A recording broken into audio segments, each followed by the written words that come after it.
vous défendez un certain point de vue sur Elon Musk. D'ailleurs, pour nos téléspectateurs, qu'est-ce que vous dites sur Elon Musk et pourquoi, qu'ils comprennent bien, pourquoi vous êtes la cible des fact-checkers? Alors, le problème avec Elon Musk en France, c'est que 95% des articles de presse consistent à faire ce qu'on appelle du bashing.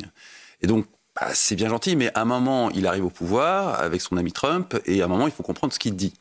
Et le problème, c'est que les journalistes, mangeant des articles de journalistes, au bout d'un moment, sont complètement perdus.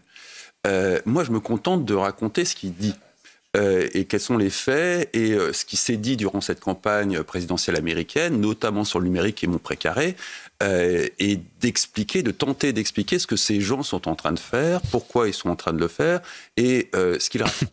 Or, ce qu'ils racontent, et qu'on sait depuis 2 ans, depuis l'affaire des Twitter Files, et qu'on savait même avant, c'est la mise en place, à partir de 2016, d'un gigantesque système de censure sur les réseaux sociaux qui permettent très finement d'affiner la transmission des idées et de, on va dire, diminuer la visibilité de certaines idées, d'augmenter la visibilité d'autres idées de façon à terraformer, en quelque sorte, l'opinion publique à travers les réseaux sociaux.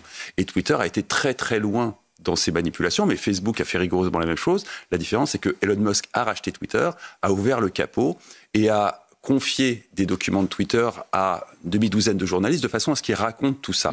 À l'époque, c'était il y a 2 ans, tout le monde s'est endormi dessus. Quelques articles à droite à gauche qui racontaient un tout petit morceau du truc, histoire de dire on a traité ce sujet, et tout le monde s'est endormi. Mais ce que vous êtes en train tous de découvrir avec la censure sur Twitter, on le sait depuis 2 ans.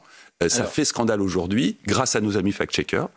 S'il n'y avait pas eu tout ce buzz grâce aux fact-checkers, on aurait oublié ça et une actualité en aurait chassé l'autre.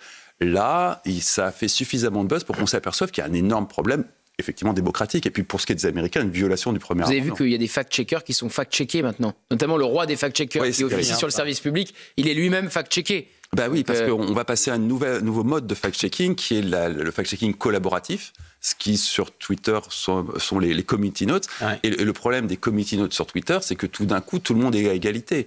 Du coup, des journalistes qui passent leur temps à dire des choses, pour peu qu'ils disent quelques bêtises à droite à gauche, se retrouvent avec des notes. Et donc ça va être terminé? Non, ça va généraliser. Ce qui va être terminé, c'est le tri préalable des flux que nous fournissent les plateformes de GAFAM par une association avec les fact-checkers, qui sont effectivement chacun, et puis par un filtre automatique à travers différentes intelligences artificielles dont on va entendre parler. C'est-à-dire que tout le monde pourra être fact-checker grâce aux petites notes. Tout le monde pourra être fact-checker. Mais les fact-checkers officiels perdent leur monopole. Tout à fait. Non, pas tout à fait. Parce qu'il y a le DSA. Donc la réalité... Il faut vraiment trouver un nom pour fact-checker et on ne comprend rien. Franchement. Vérificateur. Voilà.